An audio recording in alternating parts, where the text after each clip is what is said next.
Mazliet Jā, ieminēties par to transformāciju. Kā jau Artūrs minēja, tad bez darīšanas tā transformācija nekad nenotiks, kad mēs nebūs nekādas integrācijas dzīvē. Mēs varam skatīties vienu podkāstu, otru, trešu un tad pārlikt no viena pie otra.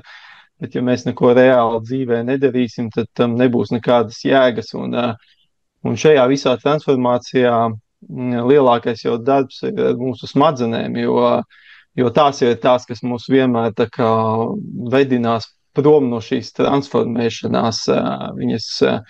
Viņas ir pieradušas būt kaut kādos rāmjos, kaut kādos ieradumos konkrētos, un mēs aizbrauksim te uz retrītu, tur kaut ko mums stāstīs, ka vajag darīt tā, un smadzenes mums laiku vilks atpakaļ un neļaus tā kā to darīt, un tāpēc tas ir cilvēkam pašam jābūt drosmei, jābūt apņēmībai, tā kā ieviest dzīvē, tā kā ieredumu kaut kādas lietas, viņas regulāri sāk darīt, tā kā prakses regulāras darīt vēl kaut ko, un tikai tad tā transformācija reāli var notikt, kad viņa regulāri tiek ieviesta dzīvē.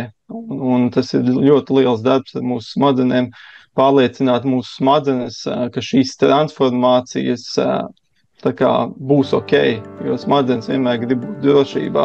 Un ja mēs kaut ko darām ārpus rāmjiem, tad smadzenes sāk baidīties, viņas tur negrib iet un grib atpakaļ drošībā, un tāpēc ir tas darbs ar smadzenēm ļoti spēcīgs. Ir.